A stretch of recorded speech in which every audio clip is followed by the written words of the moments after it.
All right, this is a letter that was received in the mail from Mr. Iglesias. Mr. Iglesias was from Cuba. He claims to have came to America, joined the United States military, and the government approached him with a plan that if he would kill American sailors, it would start a war with Castro, and that would give the United States the reason it needed as a false flag attack in order to attack Cuba and kill Castro and start a war that could have ended up in the deaths of tens of thousands of people, both on Cuba and America's side.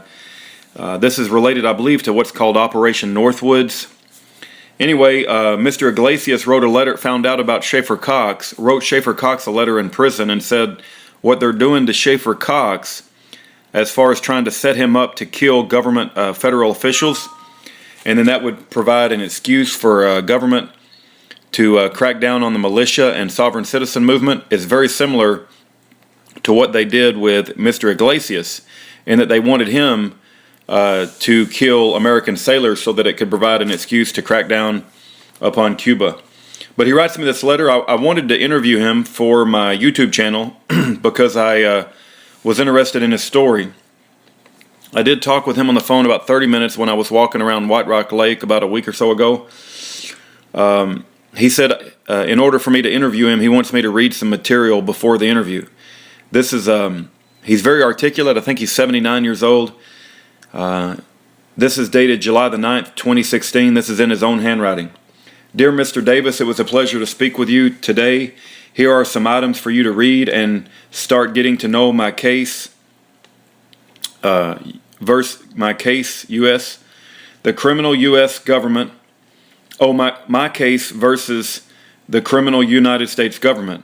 I was almost killed at the hands of the U.S. Air Force, OSI, while under torture. I suffered a seizure and was hospitalized for over 2 months at a military hospital where they tried to cover up the whole business of my kidnapping and torture. They wanted me to confess to something I had not done. They could not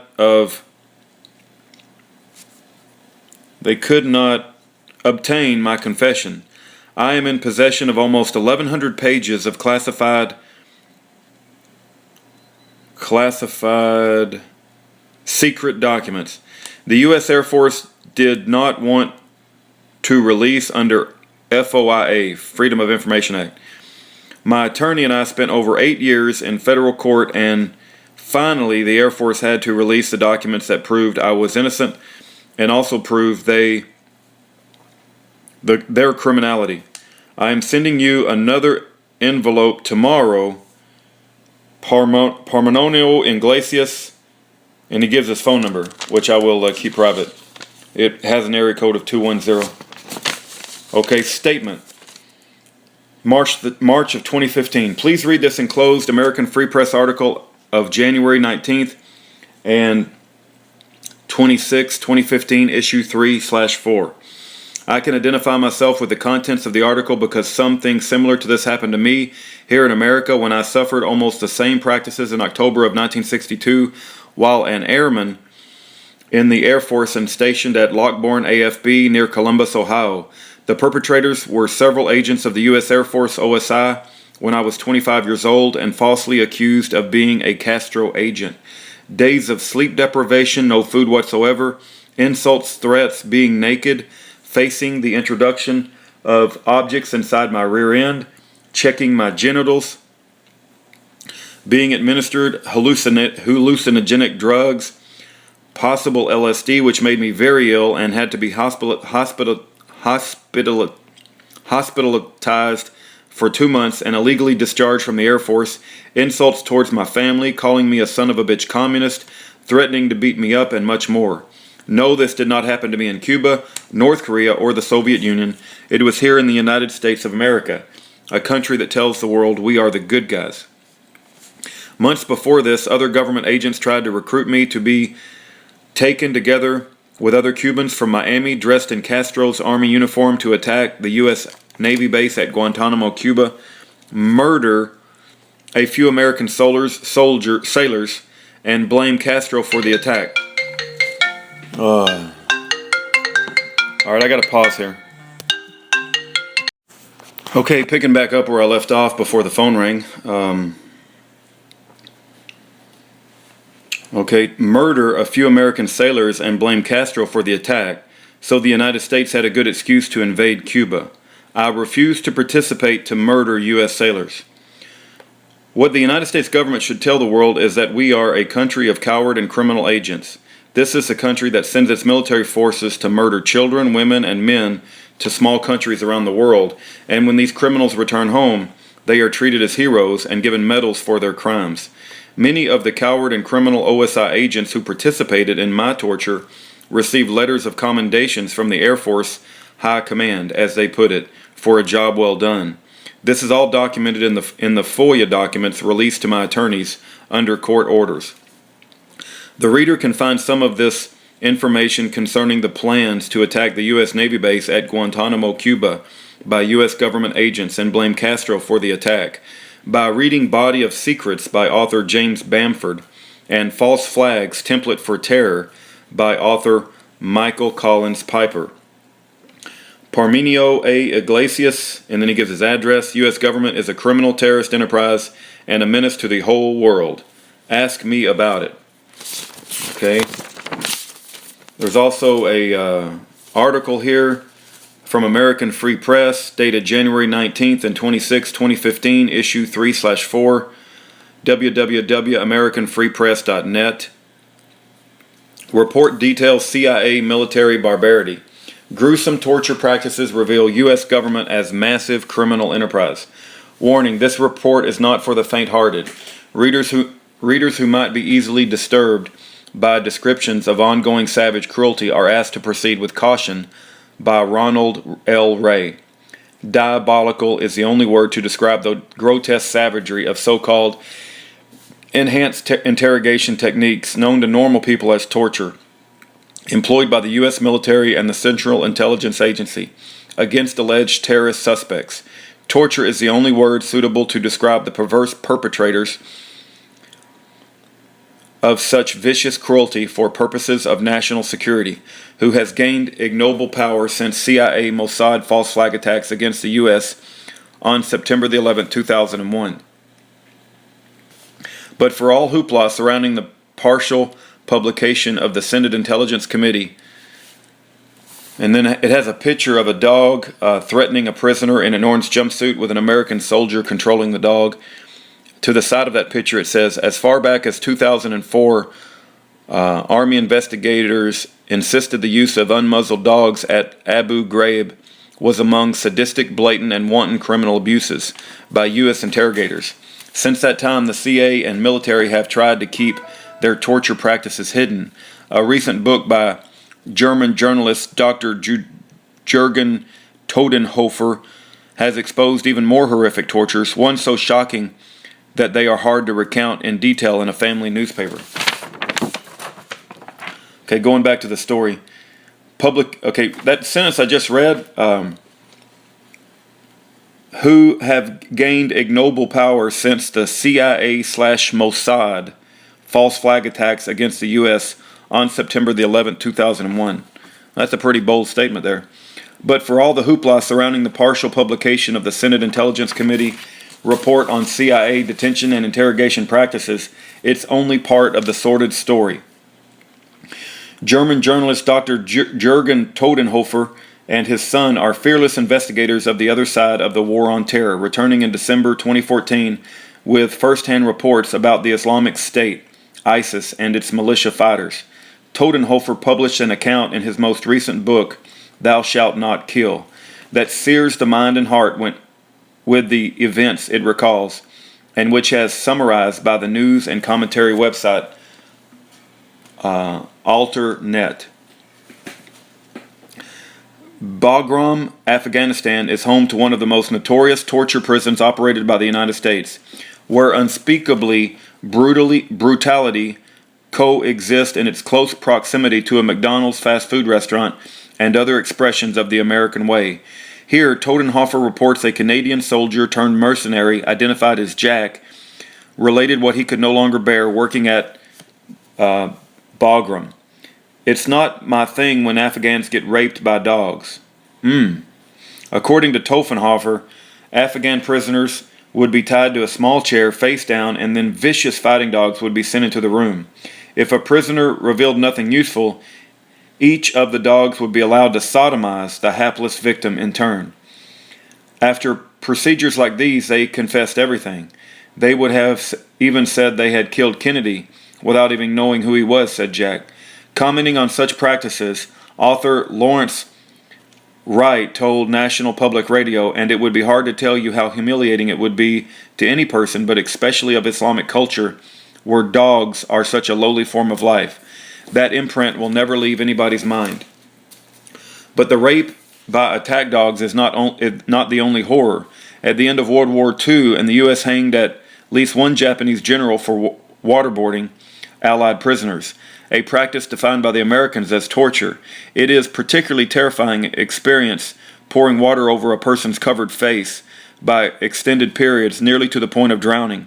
Victims will confess to almost anything, even things they or their acquaintances never committed, just to end the experience. Yet in the 21st century, the U.S. federal government no longer considers this malicious practice torture. Waterboarding has become the battle flag of the neoconservative surveillance state, with former Vice President Dick Cheney as its greatest cheerleader. Other prisoners were stripped naked and viciously beaten blindfolded and repeatedly slammed against cement walls or tormented with blaring, sometimes satanic music for days on end. Still others were deprived of sleep for up to a week at a time, leading to psychotic events like hallucinations, or deprived of food for extended periods, subject to severe sensory deprivation, immersed in ice water, and physically restrained in excruciating, painful positions while naked. Some of the detainees were subjected to forced rectal rehydration or rectal feeding, enemas, without medical necessity or supervision. In one case, the CIA even tortured two of its own operatives, but when the two men sought redress in court for the Bush-era events, the Obama administration got the lawsuit thrown out. And ever since stories began to leak out about CIA and military brutality, which extended even to non-terrorists, the company has destroyed evidence, spied on U.S. senators, and lied and fought vehemently to prevent a full accounting of its criminal misdeeds. Still, the neocons and warmongers make every excuse and defend the indefensible.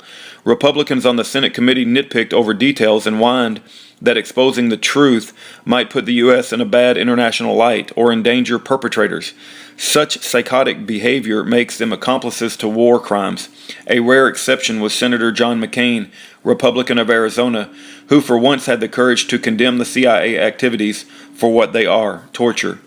Cheney, in fact, admitted that the sadistic enterprise was not a rogue operation, but rather a program known and authorized at the highest levels. He even declared that the torturers deserve a lot of praise. As far as I'm concerned, they ought to be decorated, not criticized. But the fact of the matter is that devilishly bestial activities of the CIA and military torture programs are not only grossly immoral, but a violation of federal 18 U.S.C. 2340A and international law. They are entirely reprehensible among civilized peoples.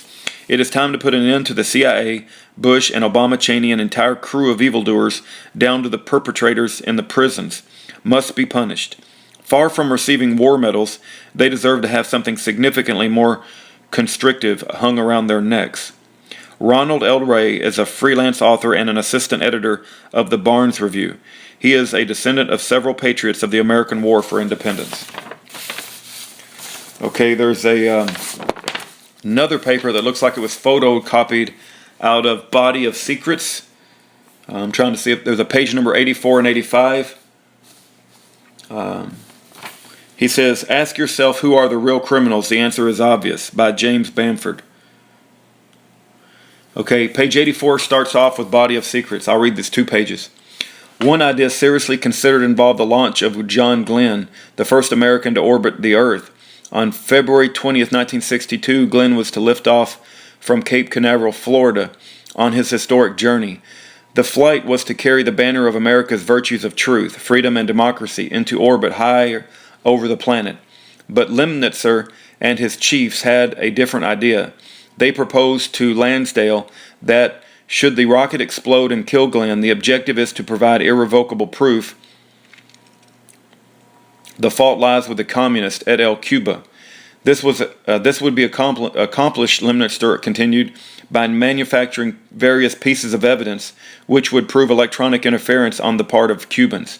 Thus, as NASA prepared to send the first American into space, the Joint Chiefs of Staff were preparing to use John Glenn's possible death as a pretext to launch a war. Glenn lifted into history without mishap, leaving Lemnitzer and the chiefs to begin devising new plots, which they suggested be carried out within the time frame of the next few months. Among the actions recommended was a series of well-coordinated incidences to take place in and around the U.S. Navy base at Guantanamo Bay, Cuba. This included dressing friendly Cubans in Cuban military uniforms and then have them start riots near the main gate of the base. Others would pretend to be saboteurs inside the base. Ammunition would be blown up, fire started, aircraft sabotaged, mortars fired at the base with damage to installations. The suggested operations grew progressively more outrageous.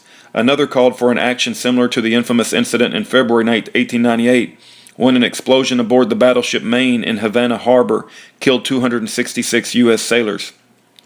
Although the exact cause of the explosion remained undetermined, it sparked the Spanish-American War with Cuba.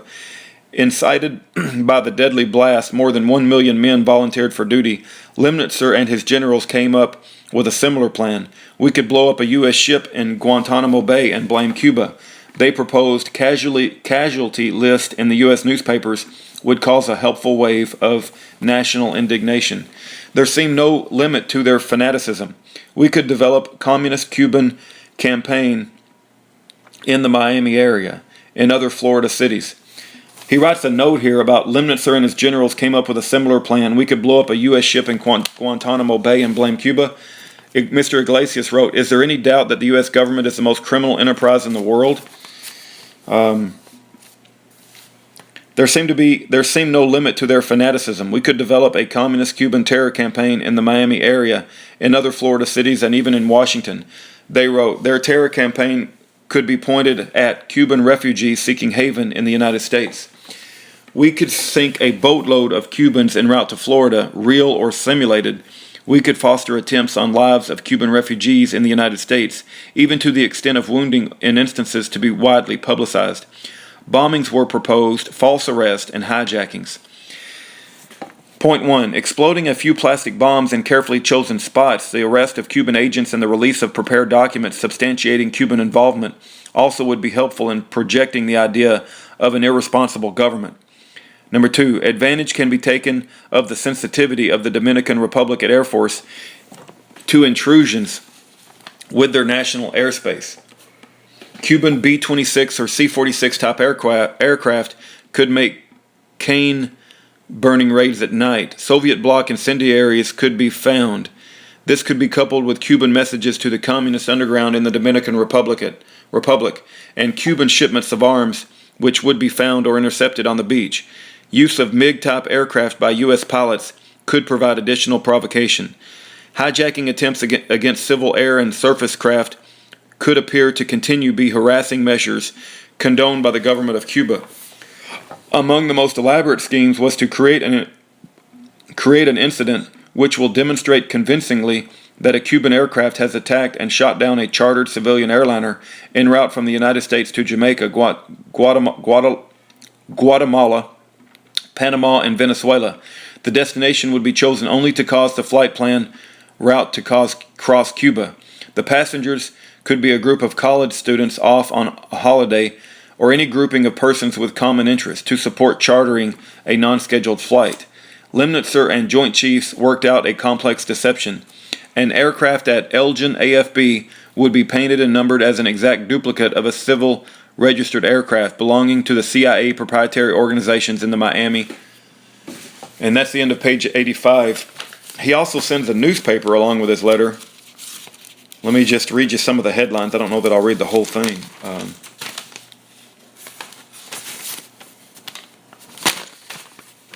It looks like it's the First Freedom, December of 2014. P.O. Box 385, Silver Hill, Alabama 36576. Nothing Neo About the Neocons by Lieutenant Colonel Donald Sullivan.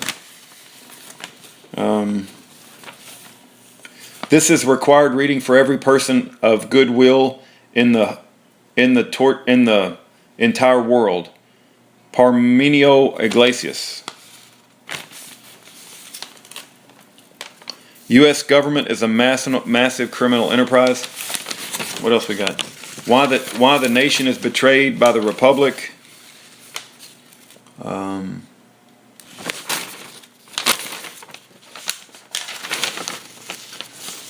Yeah, so there's some newspapers here. It's full-page newspapers that he's cut out. Looks like it has page 7, 8, 9, and 10 of the First Freedom, December 2014 edition. And in any event, I'll read this as I have time. But Mr. Iglesias is not a Christian man, so he's facing all of this without... he's told me he's not a religious man. I certainly want to thank him for speaking the truth, and I agree with him that the United States government is a massive criminal enterprise. I don't doubt that for 1 second. I only would offer that if we don't recognize the power of our Lord and Savior Jesus Christ in this fight, I don't think we're going to be very effective. And anyway, I want to continue to read this. I haven't decided what yet to do with this material. I may let my friend the Texas deacon read all of this, because he was alive during the Cuban crisis, and I think since he was alive and all of this occurred when he was very well aware of what was going on, he may have additional questions when we interview Mr. Iglesias at some point in the future. I think the Texas deacon could help with that interview. Okay, that's all I have for now.